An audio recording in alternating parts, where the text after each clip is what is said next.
On this episode of Narcissist Apocalypse, we talk with an abuse survivor named Cami. And Cami was in a relationship with a jealous physical abuser. It's a story of gut feelings, fear, intimidation, infidelity, survival, PTSD, and hostage taking.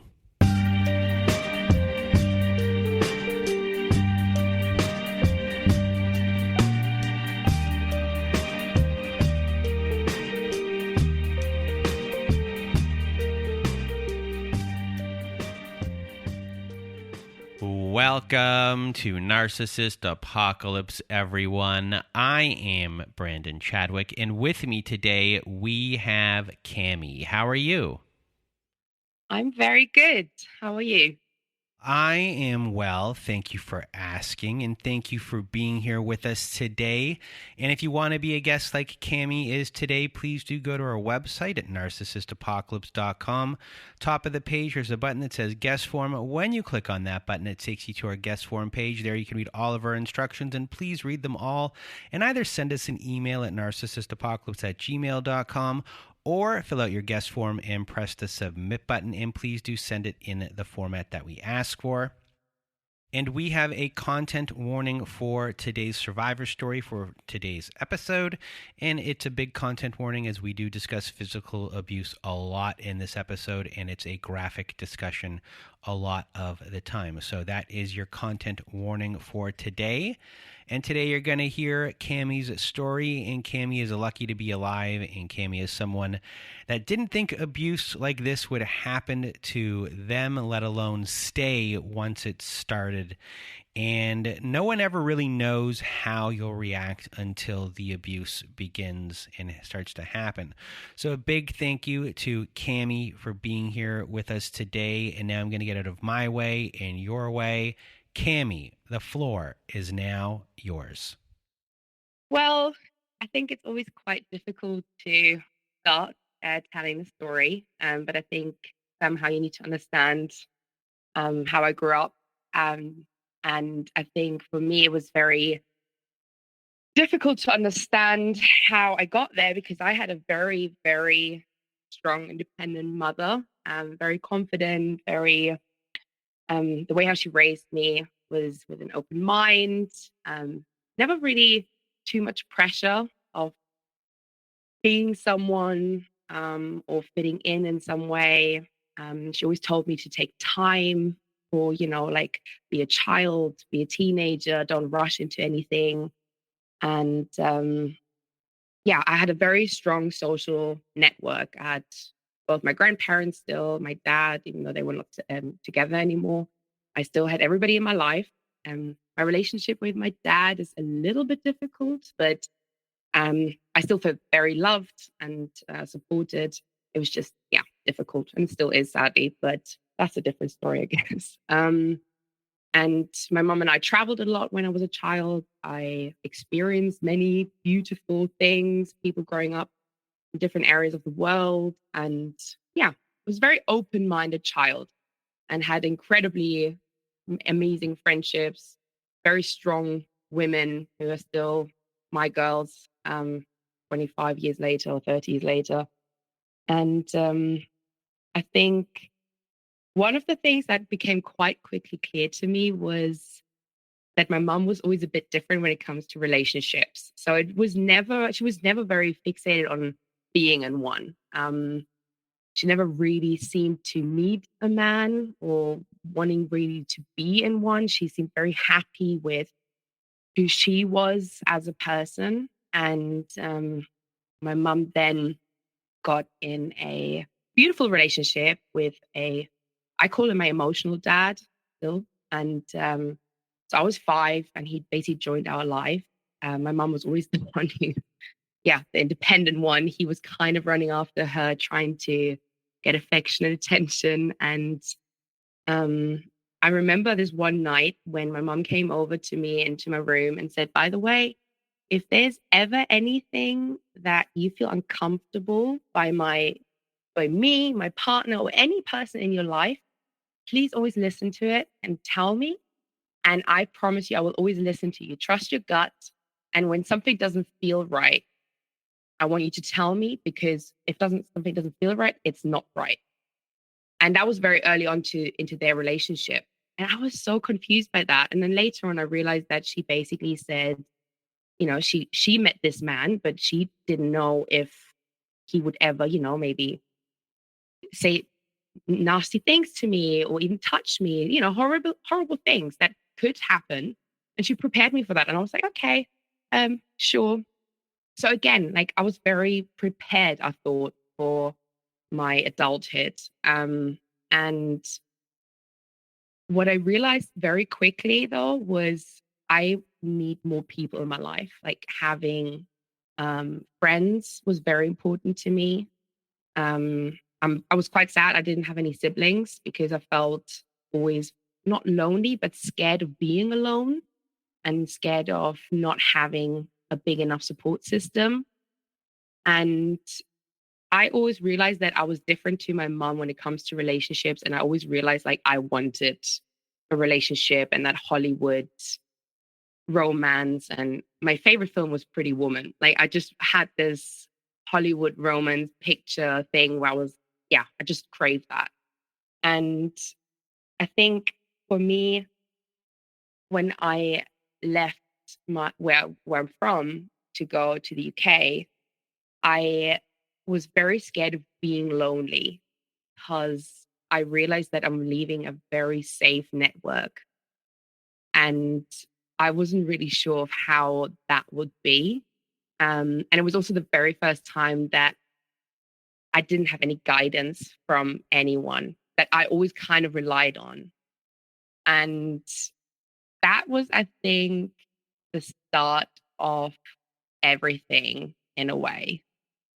So before we get to the start of everything, this podcast is about domestic violence. So, amongst other things, but domestic violence is the primary thing. So when it comes to your beliefs about what domestic violence is and how you view people who are going through domestic violence specifically at that time, is there a thing in you that says that happens to other people, it doesn't happen to me, and that's like so foreign to me, I would never be caught up in something like that? That's something that happens to someone else, and you have like your own, opinions of what type of person that was. Yes, in a way, for sure. And not in a judgmental way, I think, at least it wasn't intended to be. But I grew up with watching a lot of films. And I think how women most of the time are being portrayed in domestic abusive relationships or emotional abusive relationship is they come from a certain background, whether they grew up with some violence in their family or seen some violence, parents struggling. Yeah, I definitely thought that people who were caught up in it had it already harder to begin with, and that's why they got in there, or they didn't have the support network to get out and sort of had a choice. So I definitely had that. And looking back at it, it makes me quite sick thinking that I thought that. And sometimes I had these crazy thoughts of like, maybe that was karma, but I took therapy. I'm over that thought now. I don't think anybody, ever deserves anything like this. But yeah, I really didn't think it would happen to me. 100% not. And I kind of know now how and why, which is why I think this is something that can happen to anybody. And when I went to therapy at some point, my biggest thing was I can't believe that everybody who perceives me thinks I'm a very strong person, very confident, doesn't take shit. And how did I let that happen? It can happen to anybody. So you're now on your own as you told us before. You're in a new country. New country, 19 years old. Um, I went to university, and I really saw this as a big, big adventure. As I said, I really did look up to my mom, still do, and she traveled and experienced so many things, and I thought that was something I wanted to do as well, like go, different language, different culture, let's go. And I was I was nervous, but I completely underestimated a lot of the challenges I would face.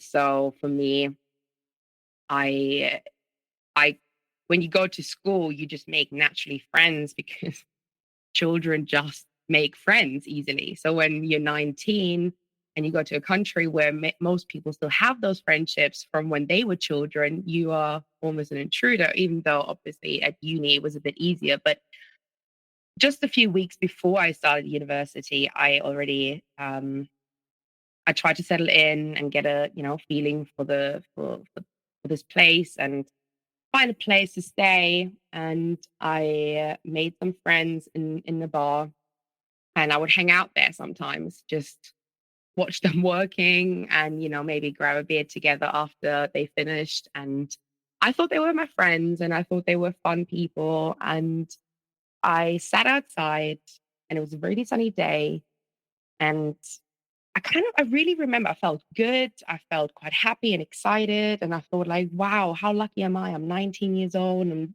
on this big adventure. And then I saw this man, and I remember everything I thought and felt, although that's 15 years now ago. And he, yeah, he was a very beautiful, like beautiful man. Very strong, charismatic. He had a big smile, and he felt that he was moving around, almost shy around me. And I felt that I made him nervous, which I really liked. Um, and I thought he was really cute. And I had this massive red flag in me. And I literally heard my mom like, don't. Bad, bad news. No. And that even intrigued me more. And that's something, for example, I've never done. I never looked out for the scary things. Like if I was scared, I would go away. I was not drawn by fear before. But there was something I was drawn to it.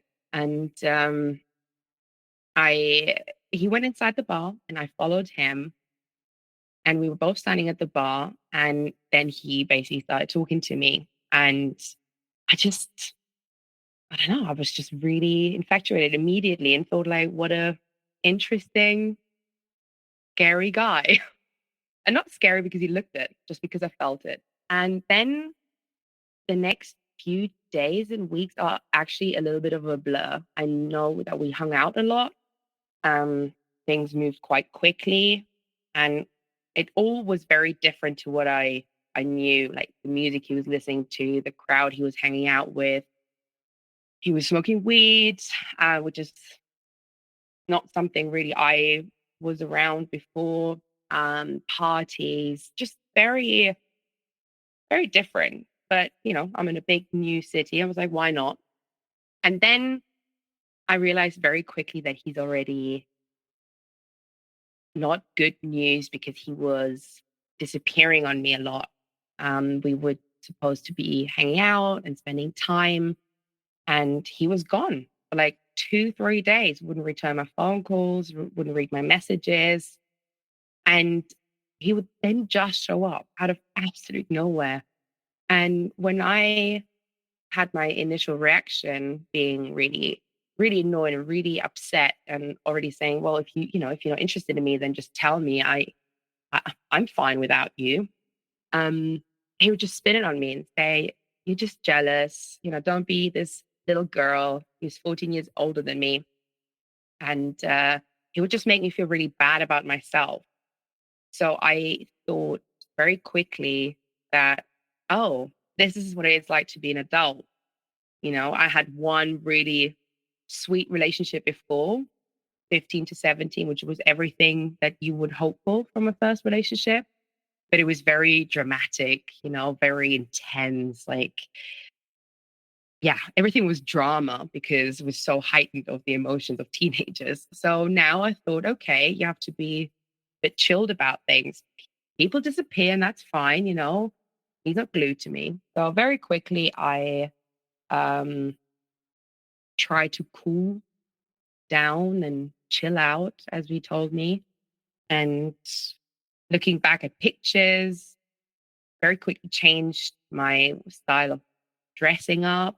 Um, I was never a girly girl. Like, I would like makeup, and putting on a nice dress, but I wasn't really paying much attention to detail or accessories, for example.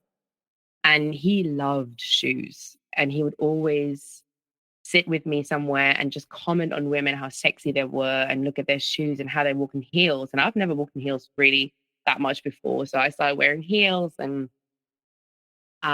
yeah, just get my nails done, grow them, just become this person that he would comment on in front of me how normally sexy they were. So I changed very quickly, adapted to his ways, and very quickly became part of his life. And I felt also very, I think, drawn to him because he had a very difficult upbringing. Um, he was raised by a single mom, and his brother drowned. His mom was making him sort of feel that the wrong son has died, and wasn't in touch with his dad, and just a very different upbringing to me. And because I felt always so grateful of how I grew up and how loved I was and how protected I was, I just immediately felt like, oh, let me save this man. Let me show him what love is and what I can do to you and comfort you and give you at least a great life from now on. So there were many things that have kind of gotten me into that situation. So, in regards to him, he's disappearing for a few days at a time. He's giving you a spiel of, why that's okay. You're conforming.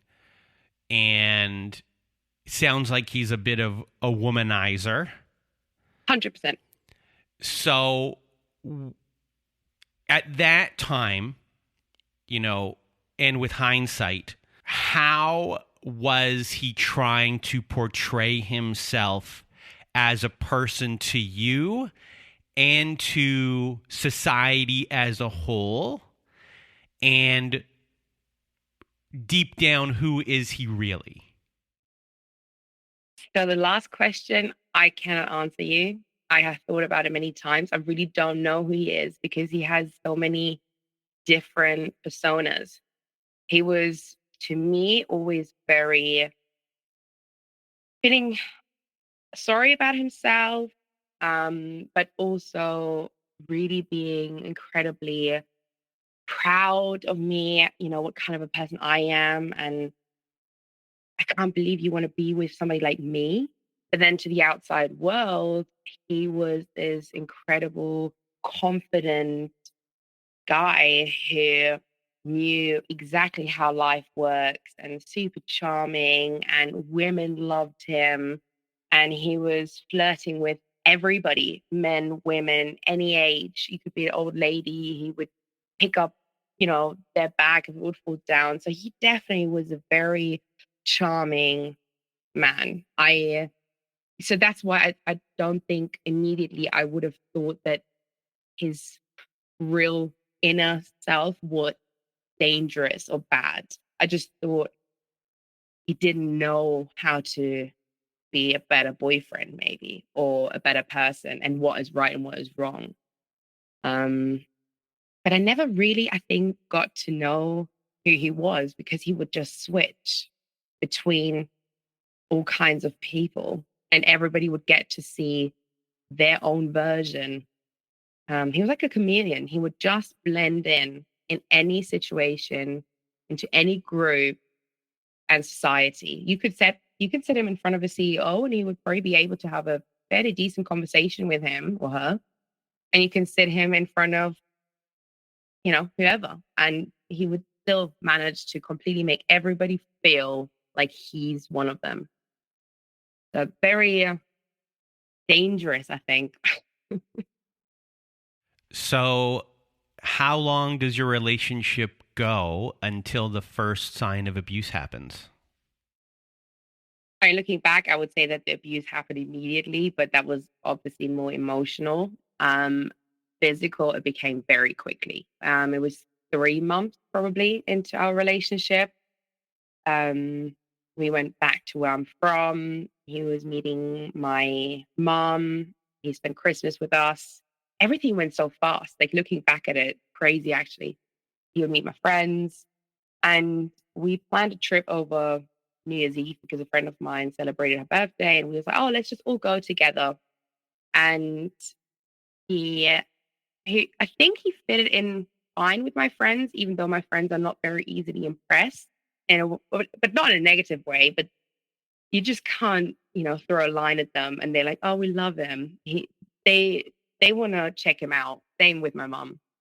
And so we drove to this other city and we wanted to head out for dinner for my friend's birthday. And he was just throwing a tantrum, like didn't want to go, um, didn't know what to wear, like became really difficult. And I have not seen that kind of attitude because that made him stand out negatively, right, in front of my friends. And he would always normally try to fit in nicely. So that was completely different for the first time, that he was just showing his true colors and other people would think, what's wrong with him? And that is something that until today, I really can't deal with. Managing different people and trying to excuse my partner in front of my friends, not wanting my friends to dislike my boyfriend, but also I, I just want everybody to get on. I want my friends to like my boyfriend. I want my boyfriend to like my friends. That's what's important to me.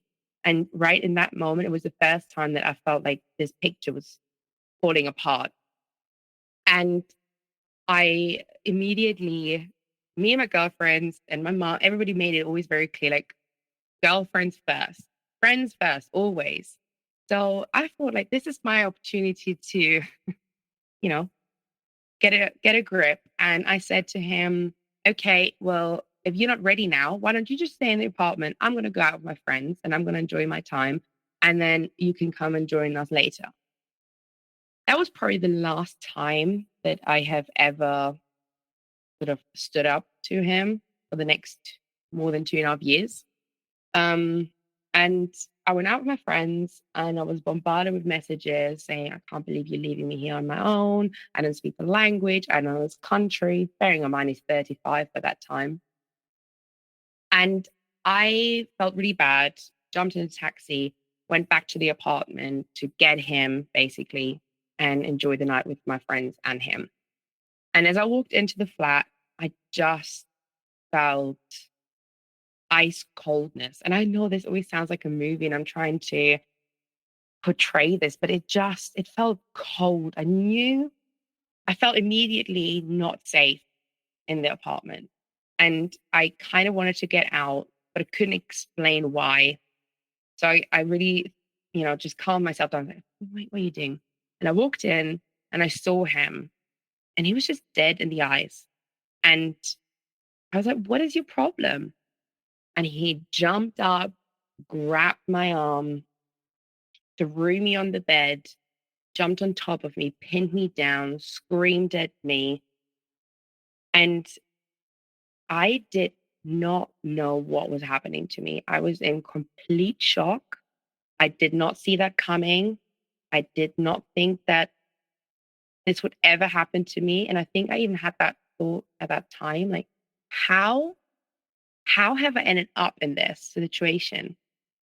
And then somebody knocked on the door and he wanted to get the door. And I was just, again, in absolute protective mode. I didn't want, disturbances. I didn't want the police to get involved. I didn't want my mom to hear of this. So immediately I go in protective mode, like manage the situation, make sure everything is going to be smooth. So I said, let me sort it out. I speak the language.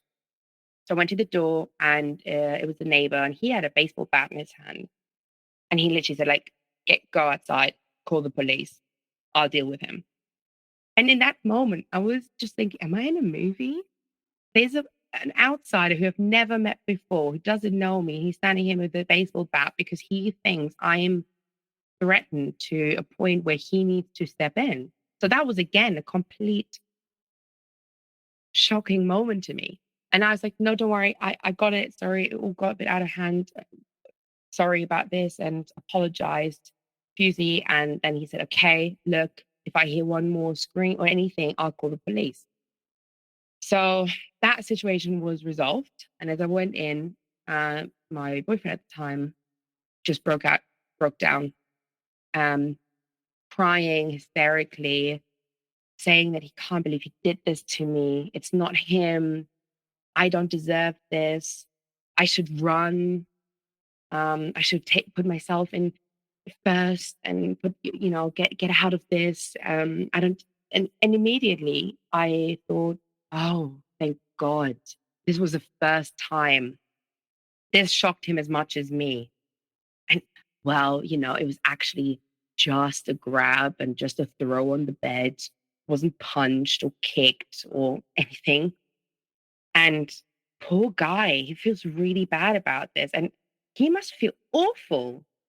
So I forgave him, but it definitely has stirred things in me. And it made me feel a little bit like, do I need to do something about this? And do I need to talk to someone?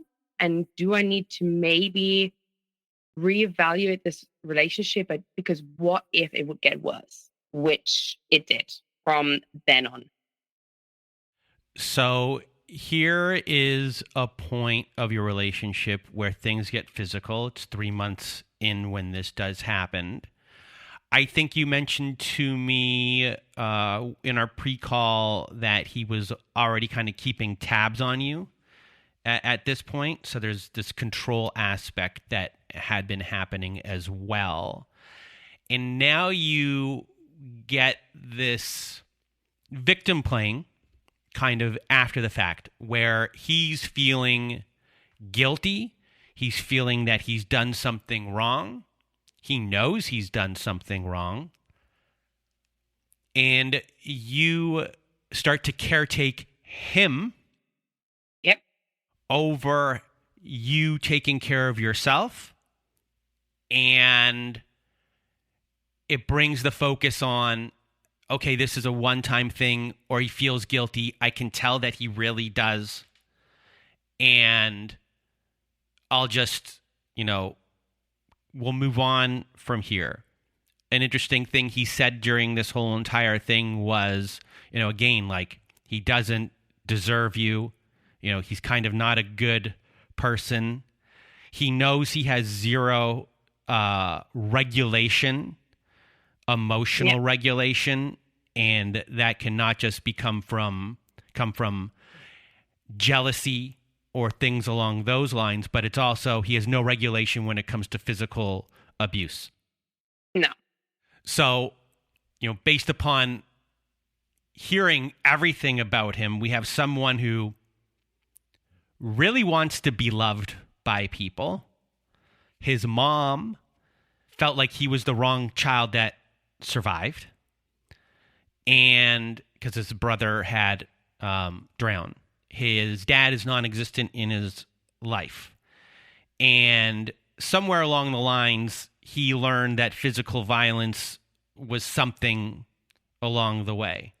So you're having two completely different people. You have the one that he truly does want to be, and then the person that can't control anything.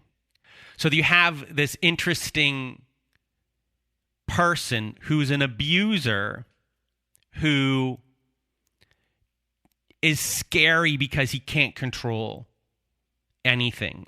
And now you're in a situation where he's kind of convinced you or manipulated the situation whether he knows he did or not, for you to kind of continue on here, which puts you in a scarier position. And it now kind of starts the road here for you of understanding, oh, this is how people who have a pretty clean background can get into a domestic violence situation. Just like that. Literally just like that. And for me, I think it was maybe also that I wanted to prove that I could change him if I really just showed him enough of my loyalty and non-abandonment, and if I'm not following the pattern of his growing up. And I always grew up with, again, the words actions speak louder than words. I remember when I would say I'm sorry to my mom, she'd be like, yeah, nice, but thanks, but just don't do it again.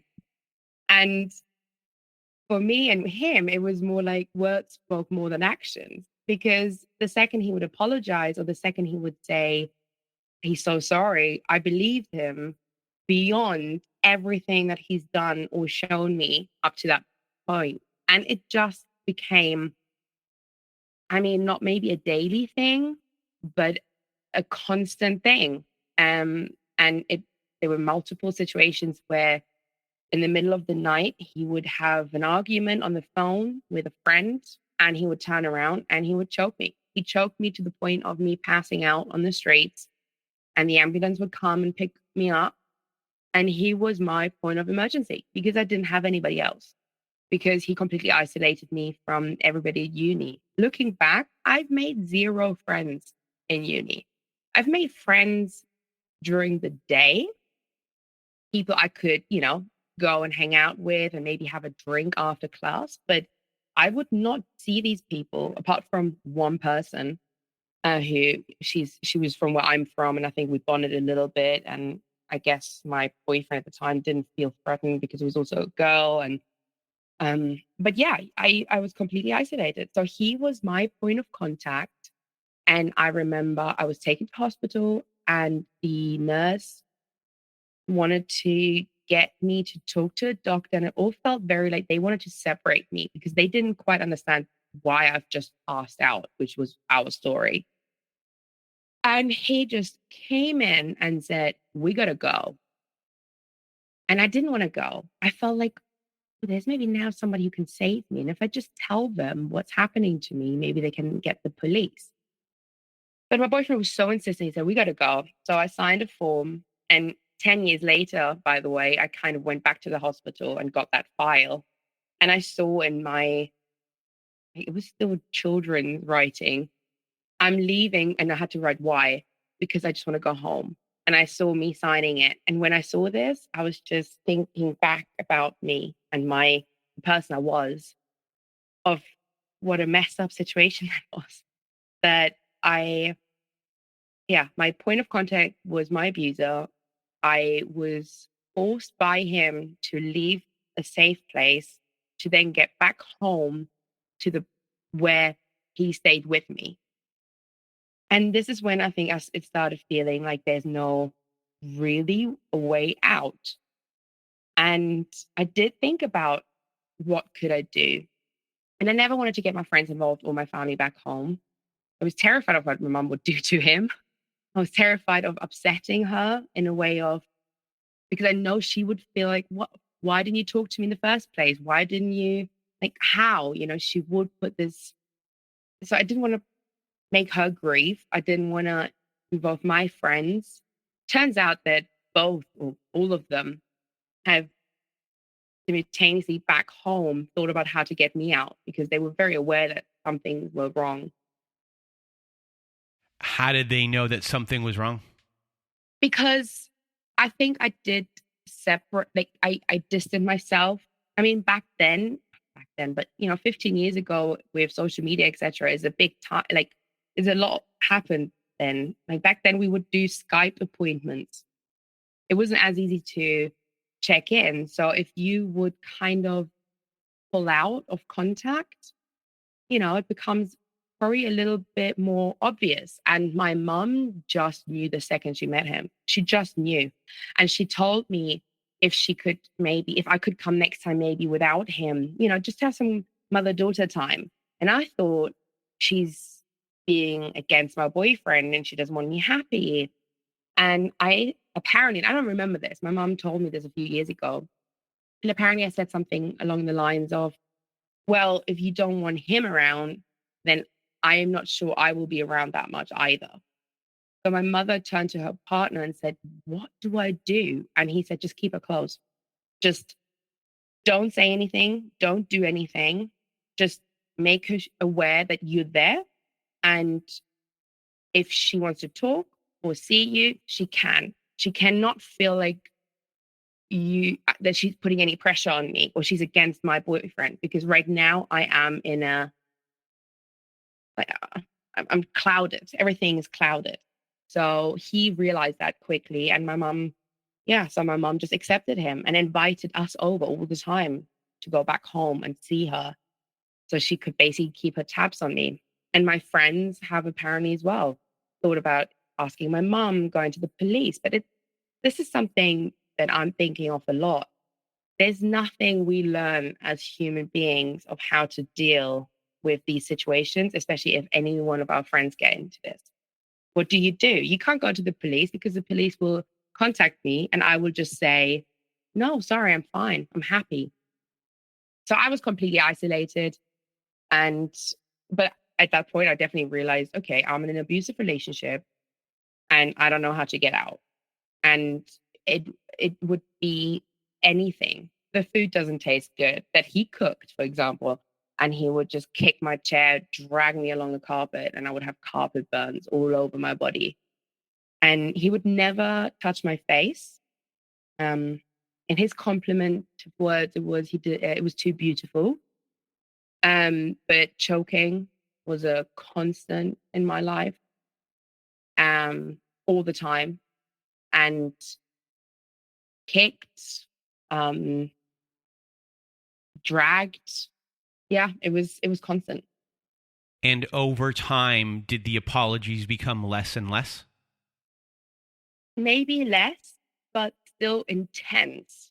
And when it happened, it was so intense. And I think he realized, just as I might have gotten to the point where enough was enough, then he would straight away go still to a very hysterical apology.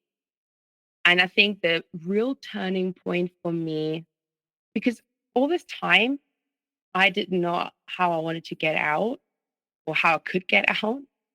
I was thinking, well, everybody's sort of safe. And I lived with somebody at that time, flatmate, and he would destroy my room. And I was so scared that he would destroy stuff in the flat. So as long as it was just in my room, I just felt like I just needed to manage again the situation, stay alive, and see how I get out. And then one night we went out and he again strangled me, held me up in the air. And I felt like it feels dangerous. I can't breathe again. And I looked like above his shoulders and I saw a man calling the police. And he must have heard that, my ex-boyfriend, and turned around, dropped me to the floor because he literally held me up. He was a professional fighter a lot, like as a hobby. So he was incredibly strong.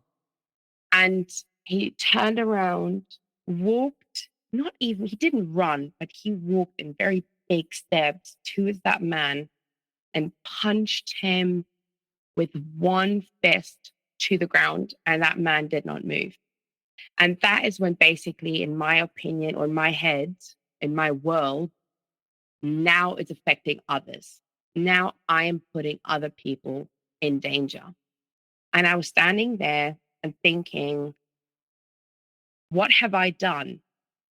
There was this man, he was trying to protect me and save me, which nobody ever has done, I have to as well say. There have been multiple witnesses, on the streets, who witnessed what was happening to me, and nobody ever got involved. And he did. and he paid now the price. And in my head, I also didn't know if he was dead. And I did a lot of research, went to the police and everything later on once I was out of the relationship to find him. So nobody died that day. Nobody ended up in severe, hospital. But yeah, so, and again, my boyfriend made me go home with him because obviously the police came, we heard them, and he just shouted at me, run. And I ran. And that is something I still really struggle to get over with. I ran. The man who put me in this situation tells me to run with him home, and I'm leaving a man on the floor, potentially dead, because you want to help me.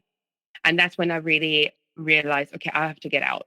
But that's also when I really realized I'm really, really, really in danger. And I didn't know what to do. And in my head, again, going back to the movies I watched, women who are in these situations, they either end up dead or running away for the rest of their lives or bringing other people in jeopardy. And none of these three options was something that I could have done. And there were thoughts, 100% thoughts, but I just thought that if I wouldn't be here anymore, then everything would be over. I wouldn't feel the constant daily abuse, and I wouldn't put anybody else in danger. But then I just thought of the grief I'm putting on to other people by losing me. So that kept me going. But the fear, that is something I am struggling putting into perspective to people who are not experiencing anything like that. The constant and daily 24-hour fear of if you're going to live the next hour, not knowing what he will do to you when he comes home, not knowing what mood he's in at any point in time, because there was no pattern. It wasn't alcohol related. Alcohol made it worse, but it wasn't alcohol related. It wasn't drug related. Him smoking weed made it worse, but there was no pattern. It was just like that. He could wake up and drop something to the ground and he would be so angry and I would be kicked to the floor. So I was in distress for 2.5 years where I couldn't breathe fully or live without heartbeat that was going through my chest. And you're living in this fear. You're dealing with physical abuse a lot.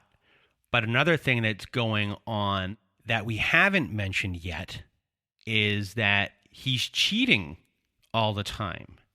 So you're also dealing with the fact that, he's not just physically abusing you, but there's missing time and cheating. And how does that affect you on top of everything else? Does it make you feel that you're not enough? What are kind of the feelings that are going around with that when it comes to this?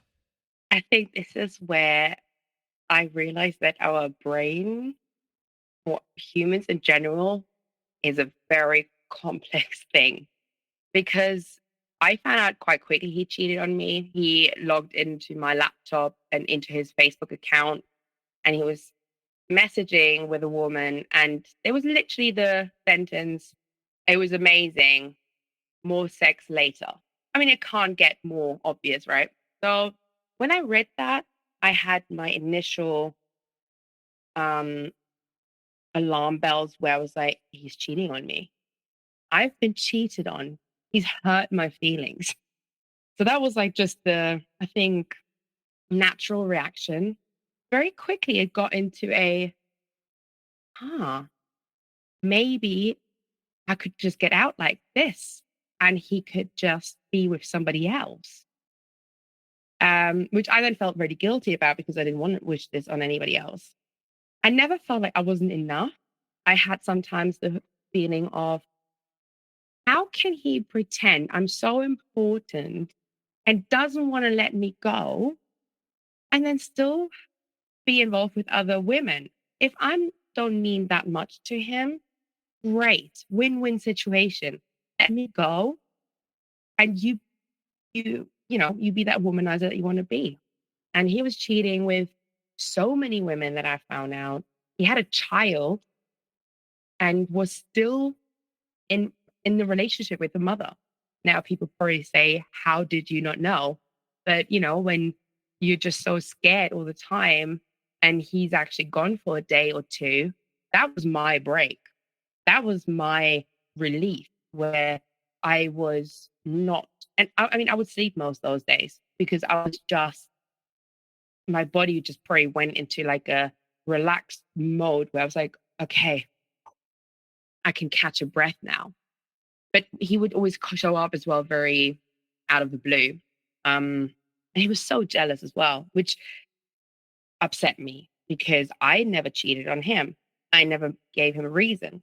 But he was out there cheating on me and then being jealous. And then how do you get jealous and be abusive towards me because you have something going on in your head while you're the one who's doing all the dirty stuff? So he was again gone for multiple days. He had a hernia apparently and went to hospital. And I was not allowed to know which hospital. I mean, it's all a bit crazy, but yeah, I didn't know. He said he didn't want to worry me, and he had his friends looking after him, and he was just gone for 2, 3, 4 days. I don't even know anymore. And I was worried. I even called hospitals, and it was the day before my birthday, and I had friends coming over from back home, and we were supposed to meet outside a pub. And I had a new dress that I was wearing and new shoes, and I was at that point quite excited because it almost felt for a brief moment as maybe he's just disappeared, or maybe something happened to him. I just felt at ease. And I was walking down the street and I just saw him coming up the hill towards me. And I just thought, no, what am I doing now? What am I going to do? How am I going to explain where I'm going? How is this going to happen? I'll be late. My friends will be wondering where I am. So yeah, he immediately told me to turn around. No questions asked. No, like wouldn't talk to me. And he immediately said what I was wearing. Who am I trying to impress? Am I going on a date? Have I been sleeping with somebody else? And I was like, you were gone. It's the night before my birthday, as you know. And I'm supposed to meet friends that you were invited to, and I thought we were going together to. And he didn't like the tone of my voice. So again, he strangled me and grabbed my face for the first time, actually. And I had fingerprints on my cheek, which my friend has seen afterwards and has actually asked me about the next day. And I had one of those Blackberries that you can flip up. So he just broke that. And I looked at him, and that's when I burst out in tears. And I said, now my mom can't even call me on my birthday. I'm so far from home, and she cannot even reach me to wish me happy birthday tomorrow. I remember that. That was the icing. Like, that was for me the most horrible thing about it, that I would not get to speak to my mom on my birthday. So we had a massive argument, which obviously meant that he was very physical to me, more than normal. And then he would tell me to fix up and go and meet my friends. Yeah, had a lovely evening. My friends thought he was lovely and funny and charming and nice. And we were such a great couple. And then, yeah, I had my birthday the next day. He went to work and life continued as normal. But for me, I think that was again I think I was collecting moments to get to the point in my head where I was ready or strong enough, or where I had this enough is enough moment, just collecting moments, collecting bruises, collecting all of that. So I am no therapist. I just have this podcast. But when it comes to him, in my unprofessional opinion, it sounds like this person has most likely abandonment issues. And when it comes to you and the jealousy and the control and the physical abuse, my assumption is it all stems from perceived abandonment on one half. And then his cheating is constant because he needs this feeling that he's not abandoned. So there's a multiple people that he's going to not feel abandoned at all. And when he does feel abandoned, he lashes out in physical violence. But in my unprofessional opinion, like, it's all coming from this abandonment thing on his side, and from the infidelity to the physical abuse, where once that hits him somewhere, he's either going to be physically abusive toward you, or he needs a hug from someone and he's going to go cheat. Yeah. And it kind of just goes out into the world in that way. So that, I think, kind of the character that you're... I agree, because I wouldn't even say that he was an incredibly sexual person. I mean, not more or less than most people. Even though also that was often not how I wanted things to go, or it was forced on me, but he wasn't like a sex maniac. So, not saying that people who cheat have just a very high sex drive, but it just doesn't seem particularly like he just couldn't get enough. He was needing something that he couldn't even get from me, even though I was never really allowed to say no. So he could have gotten his satisfaction in that sense from me whenever, because he would have just gotten it when he wanted.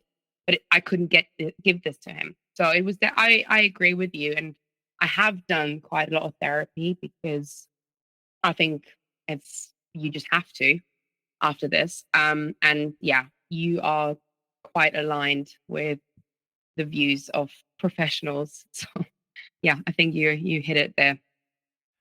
So eventually you do get to the point where you've had enough. So what is the lead up to everything, and what happens after?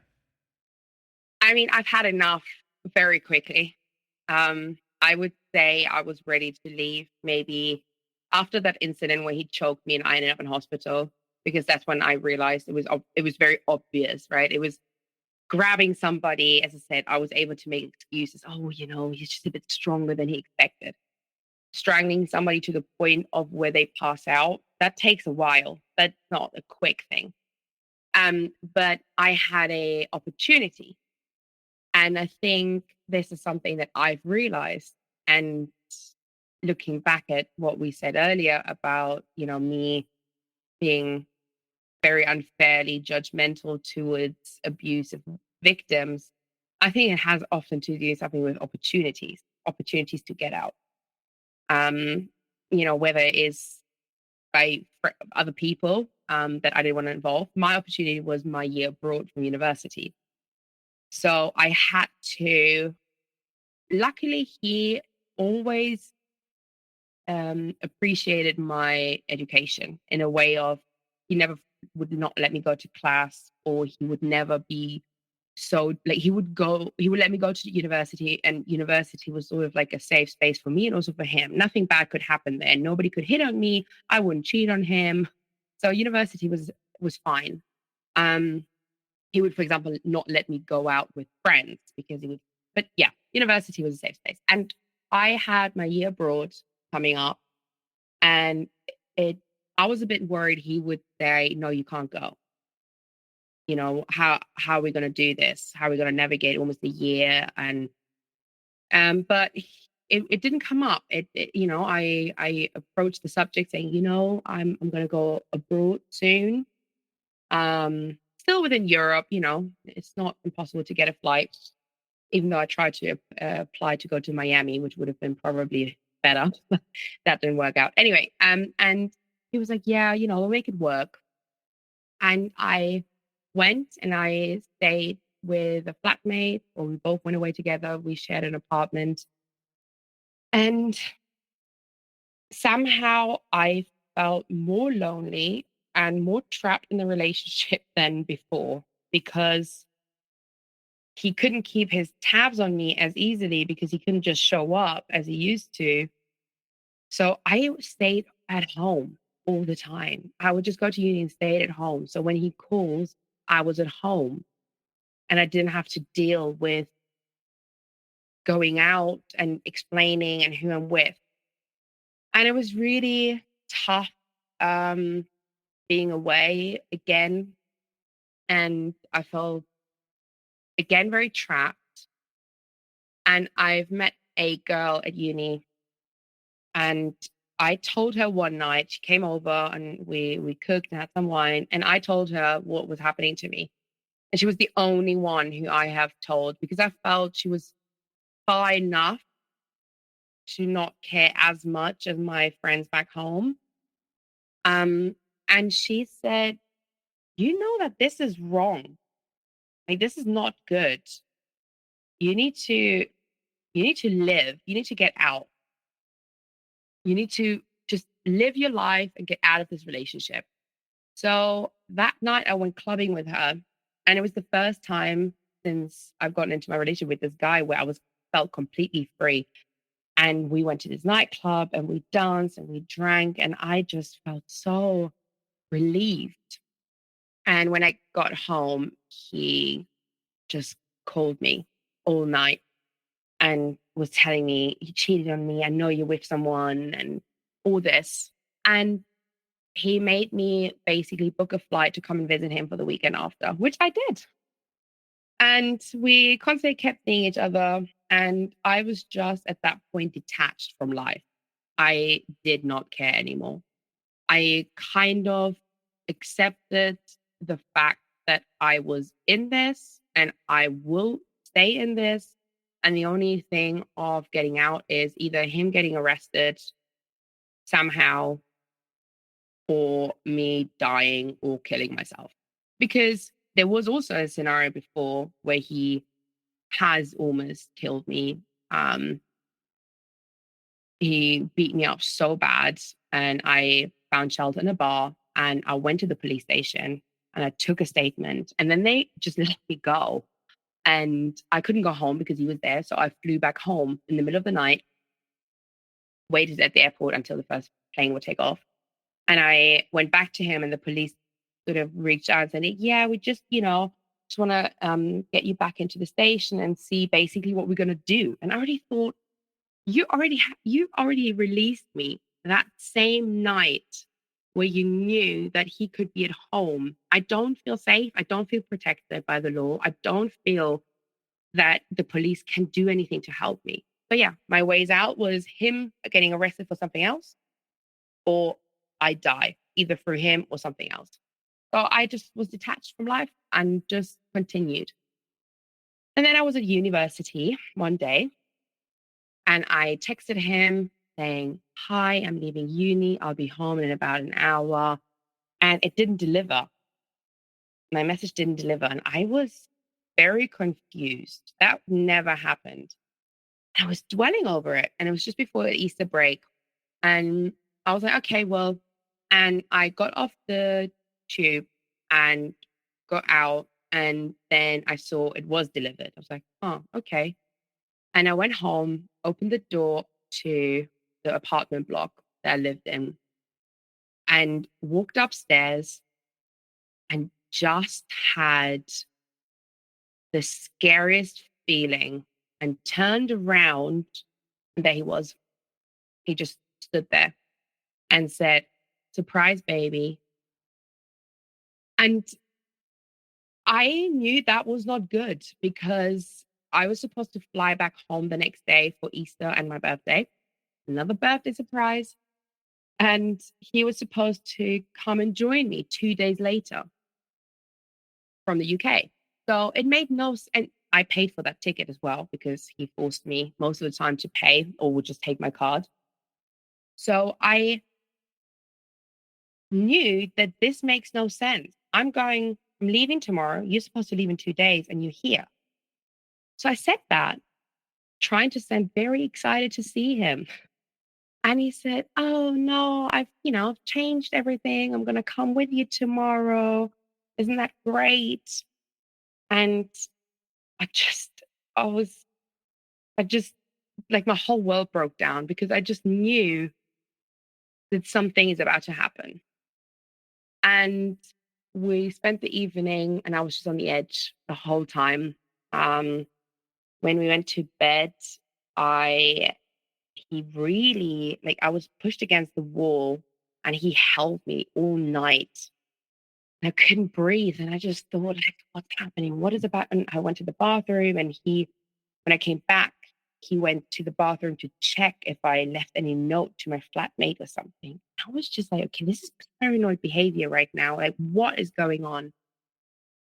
So I managed to fall asleep and I woke up, went to have a shower, had my suitcase by the door, went outside the shower, and my suitcase was gone. And again, not good news. And I said to him, "Oh, where's my suitcase?" And his abused voice, I call it, because his voice changed just as much as his eyes and his face and everything. It was literally like Dr. Jekyll and Mr. Hyde. His abused voice came out saying, "I'm taking you hostage." And I knew that was not a joke. The second he said it, I knew that this is what's going to happen. And I don't think he has planned this through. So, what is about to happen? In my head, I knew that I was supposed to fly back home, that my flatmate was supposed to leave, I think, 2 or 3 days later to go back to where he was from for the Easter break. And what then? And how am I going to explain to my mom I'm not coming home to like everything in one? And I sat on the bed and he already prepared things that he wanted to tie me up with. And I couldn't find my suitcase. And he seemed very calm, incredibly calm, very collected, very determined. And he had a phone call from the mother of his child. I witnessed many phone calls before where he was horrible to her as well on the phone.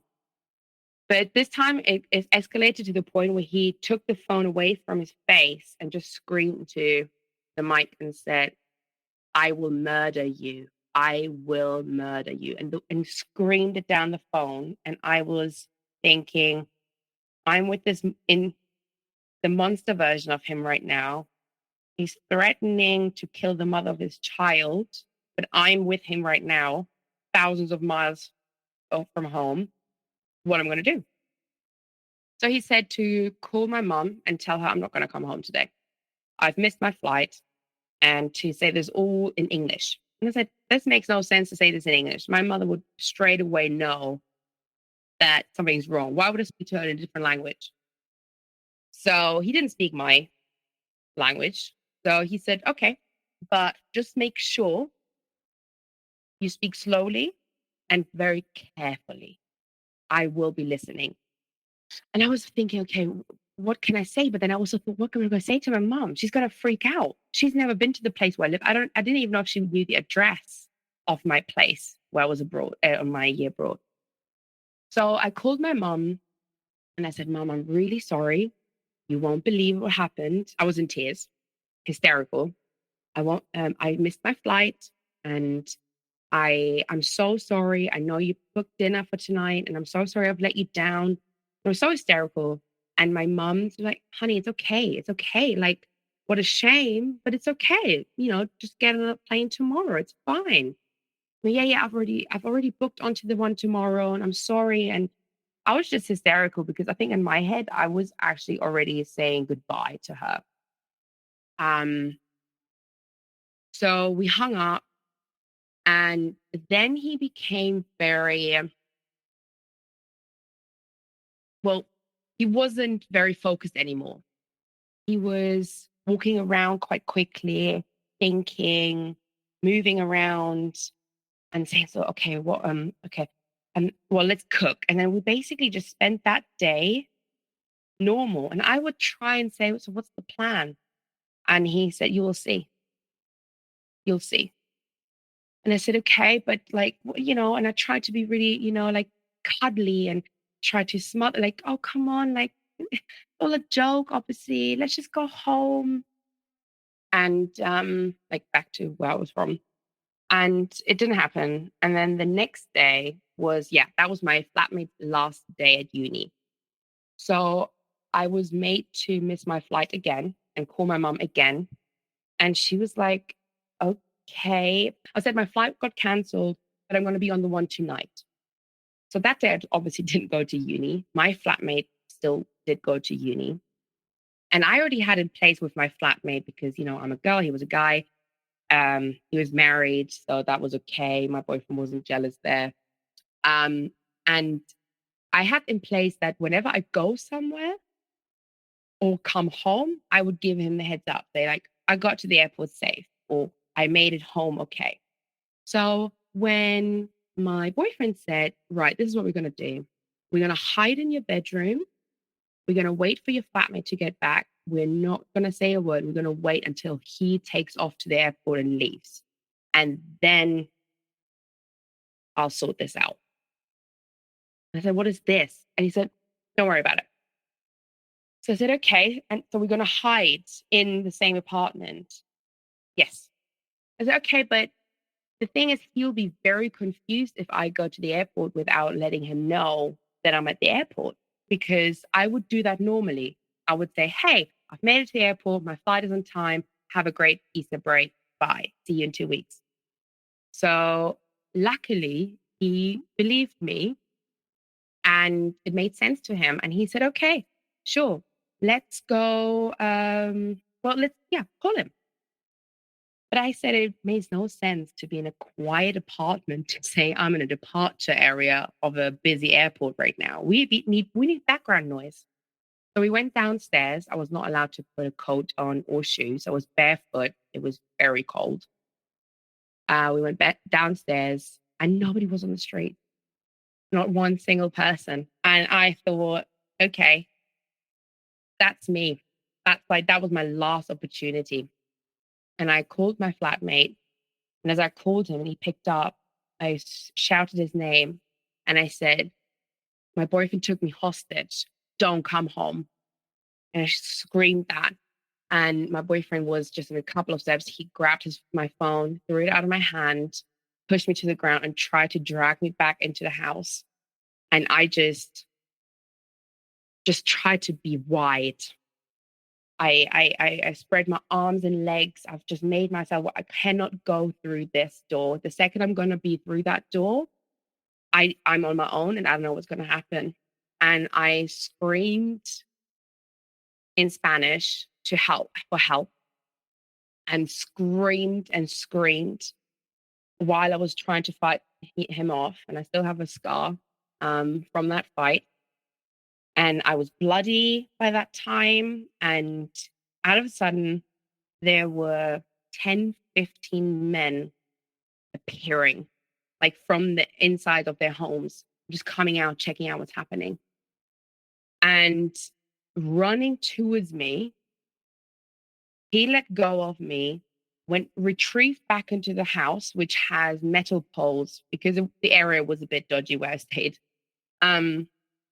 And retrieved into the house. Some women came and carried me into their home, laid me on the floor, closed the house, and basically told me I was safe. Then police came, and out of a sudden, I just heard, there he is. So he ran out of my apartment block. And all these men who helped me ran after him, including the police officers. And they caught him very, very quickly. He apparently also punched one of the police officers who has gotten hold of him, which I thought afterwards would, add maybe a year or so to his sentence. Didn't. And I was taken to the police station and hospital for examination immediately. And the next day, it was my court date because I went to Spain, and Spain had at that time and still struggles with the law for violence against women. So it was a fast-tracked court date. I was given a lawyer who didn't speak English, who also clearly did not care about me or my well-being. And I was taken to the judge. I told my story within, I think, 5 minutes. I was put in a different room, but I saw my ex-boyfriend, his shoes. I saw him going into the courtroom. And then they came out and said he got 2.5 years on probation and 200 euros in damage. And I looked at them. I mean, I just escaped attempted murder. And that's what he got. And he was released the very same moment as I would leave court. So I said, would you mind holding on to him for until I'm in a taxi? And I went to the airport. My mother has managed after, I think, obviously I've spoken in the meantime, and I gave a little bit of a breakdown what happened. She managed to get me a plane ticket. And I arrived, I think 1 hour before my 23rd birthday back home. And the next morning, I woke up to messages from him, even though he was not allowed to contact me. That was part also of the deal. And it said, I'm watching you. I'm coming for you. He sent me a picture of the house where I lived in. He was threatening me a lot. I took screenshots of all of it, and I contacted my Spanish lawyer, and his response was, no, he seemed very sorry when he left. He seemed very apologetic. I don't think that's happened. And I said, I have it here. So nothing happened. And I was trying to come to terms. I dealt definitely with massive PTSD. I had to stay near my mom at all times. The second she would leave the house, I was in pieces. I was scared. I felt all the emotions, I think. I slept a lot. I didn't want to do a lot. I didn't want to talk about it until I got a call a couple of weeks later because my flatmate has not been in touch with me. So I thought he may have been a bit upset with me that I've put him in danger or something. That was in my head. Turns out that my boyfriend had made a copy of my key behind my back. And when he was released from the police station, he went straight to my apartment in Spain and went in there and lived for a few days until my flatmate returned from his break, and then kept him for a week. So he stayed with my flatmate, and they went to the mosque together, even though my boyfriend is not religious, but my flatmate is. And they cooked together, they lived a life together, and my flatmate also continued going to university the whole time, but wouldn't say anything and would just come back home to my abuser, to the point where a friend approached him at uni and said, you're being really off since you're back from your Easter break. What's happened? And then he told her, and she said, excuse me?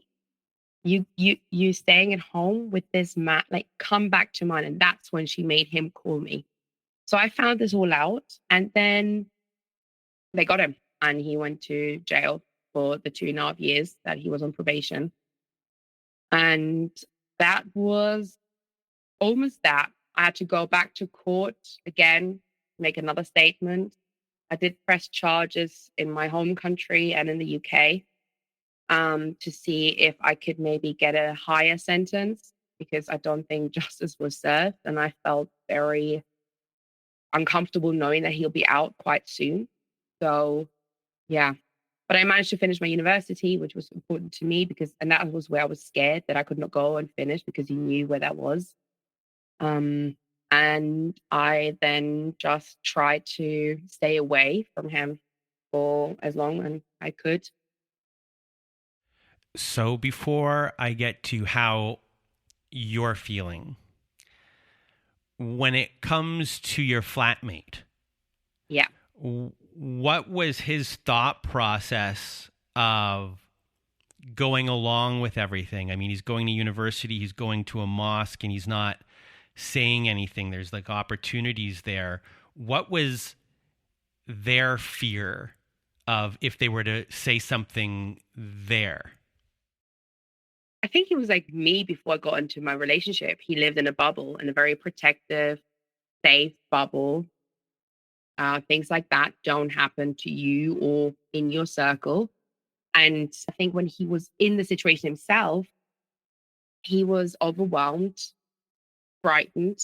He's a very, very calm, lovely, kind man. Not a lad, not that that would matter any, but I think he was just taken by the fear, confused, angry.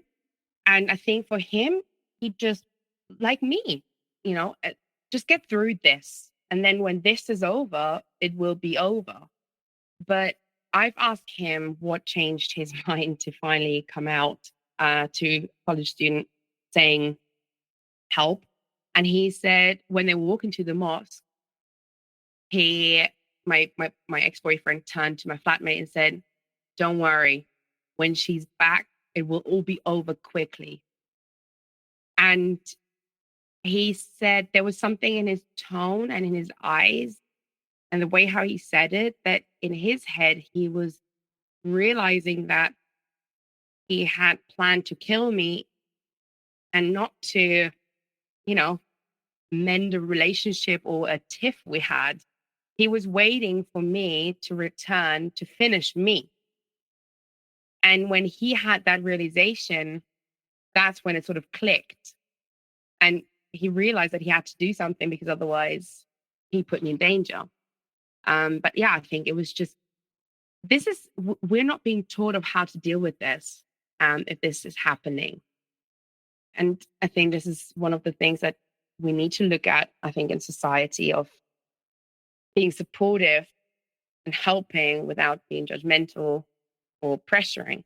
And there was a lot of people who were being dragged in without me even sharing or asking for help. I really wanted to do everything on my own. I felt so guilty that I let this man into my life, knowing that he was bad news, that I didn't want to put anybody else in danger. And I ended up putting so many people in danger. People got hurt physically.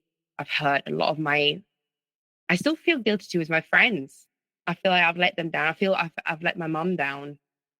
I feel like she tried everything to raise a very strong woman. My mom said, never get married. Don't have kids too young. Like, that was what she was like. She was like, don't settle, live your life. And I ran into this relationship and chose this man. That's what I was thinking. And I had these incredible women in my life who were so supportive, who would have never judged me. And I wouldn't share it with them. And I turned my back on them. I mean, that I'm still friends with them and that they still love me they're the most incredible people. Like, they never left me or turned their back on me. So when it comes to who you were before this relationship began and now the person that you are now, what have you learned most? You've answered a lot of it already, but what have you learned most, and what are the things that now you need to heal? Because there's a lot of PTSD that comes along with this, not just from the relationship as a whole, but how the system worked as well, because you are someone who's in another country, and this is anybody can be in whatever country that they are, their home country, but you're dealing with a system where you don't speak the language and no one is hearing you, which is causing another form of abuse on top of that. So were you someone that went from never talking negatively about yourself to someone who is what it sounds is like you're taking a lot of inner blame and you're internally beating yourself up over this whole entire domestic violence and violence against you. So is that the biggest change as far as like you internally, and where are you moving and how are you doing it? I don't think I've ever really thought about the person I was and the person I am. But if I think about it, and I don't know if that's good or bad, I don't think I have changed. I don't think I'm very different to how I was then. But I think I'm actually going back fully to the person I was. I'm going back to listening to my gut feeling.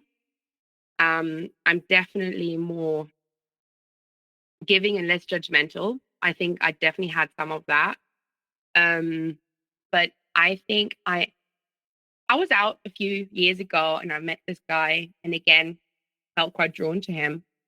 And I had these alarm bells. And there was a very quick second where I was like, oh no. And then I was like, no, I'm not even going to risk it. I'm not even interested in risking it. It's not going to be the love of my life. It's not going to be my future husband. I don't care how much fun this could be, or if this could be fun, or if this could be a lovely romance. I'm not even gonna risk it. And I think that is something that I'm doing. I've never been into bad guys. So, this was never a thing that I've actually was interested in. So I don't think I've changed. I think I'm just more true to myself and the person that I actually always have been. And I'm in a very different situation now because I am in a, healthy, good relationship, and I have been for a few years. And I judge people quite quickly, and not judge, but I can figure people out quite quickly. I think I have definitely gained a different sense. I can see when women are in unhealthy relationships. I have seen this. I have met women and they were talking about their partners. And in my head, I was like, this does not feel good. This does not feel right. And, I would say, oh, how is it? Tell me more. And it would just literally come out that, he's obviously not a very bad person, but he has said or done this. And the first time a woman has told me that she was in a violent relationship, I very quickly said, run, go, leave, run. This is how it's going to end. This is what happened to me. It's not going to change. And I've completely pushed her away and made her not wanting to talk to me again. And then I realized, okay, this is not the right approach, because this would not have been the right approach for me back then. So that has changed. I'm more sensitive and understanding for people, I think. But yeah, I'm still blaming myself. I'm still hurting. I've done trauma therapy. I've done all kinds of therapy, and I'm working through it. And I have weeks where I feel great, but I've never had a month where it didn't creep up on me. And I'm extremely jumpy, for example. That's something, and people make fun of me sometimes when they don't know me. And say, why are you so jumpy? And in my head was because I was being abused for 2.5 years, and every single time somebody creeped up on me meant probably that I would be on the floor in a second. I'm not saying that because I think that would maybe be a bit of a shock, but so there's still a lot of things, and I'm not sure if they will ever go away. And I think I'm accepting it. And I've sort of accepted the fact that I will never be like, I have experienced trauma. That's just what has happened. I have experienced these feelings um, of fear. And that is not something I think you can tell somebody to get over with. I would I would have always liked to help people, which is also why I'm, for example, talking to you. I want, share the story and share it with the younger version of me who think, no, no, no, no, that would not happen to me. Yes, it can. It doesn't have to, and hopefully it never will, but it can. And I try to avoid triggering things. So I'm a big advocate for, triggering warning before TV shows or whatever. I think that's very healthy because I've watched a film in the past and said, okay, yeah, I'm not ready to watch that. There's certain things my now boyfriend has to be aware of that he can't or can or should or shouldn't do. And I was very open and honest, and I'm very open and honest with everybody in my life about this. I'm not going somewhere and introducing myself like, hi, I am, and I'm a survivor, but I am somebody who, when I meet somebody and I trust somebody, I quite quickly explain myself, because there might be moments when nobody can touch my neck, for example. Like, you wouldn't know that, right? You might touch my neck for whatever reason. So I don't want to freak out on you. So I'm going to give you the heads up. So I'm very open, and I'm trying to share my story. And I would love to talk to people about this and explain how things can maybe turn out. And I'm just trying to move forward, and trying to avoid anybody in my life to get into a situation like that. But I'm disappointed in the system, in every system. And I've come across now 3 systems that I was dealing with. I mean, I was 19. I had to experience the trauma, and then I wasn't basically believed. I wasn't helped. I wasn't given any support. I pay for my own therapy. I'm still a victim of what he did to me then. And that is what the system does. And that is what annoys me and frustrates me, that there's a lot of talked about, but it's still one of the very few crimes where you have to prove that it actually has happened, rather than, and we're making it so difficult. And I remember how trapped I felt. And that is what breaks my heart for everyone. And when COVID happened, all I thought from, I think, the day of lockdown announcement was, thank God I'm not locked in with my abuser. And I think we, for example, completely abandoned those people, those women and men and children. And that is what makes me very angry and upset still. And I wish I could do more, but I don't actually even know how. And that even bothers me. How can I not know how I can help more? I'll be willing to help and do more, but I don't even know how, because I don't really think that people would listen. And if you had any words of wisdom for everyone listening, what would they be? Trust your instinct. You don't deserve anything bad. Just make sure you surround yourself with good people. And it's not your fault. It's not your fault, ever. Well, Cami, thank you for being here with us today.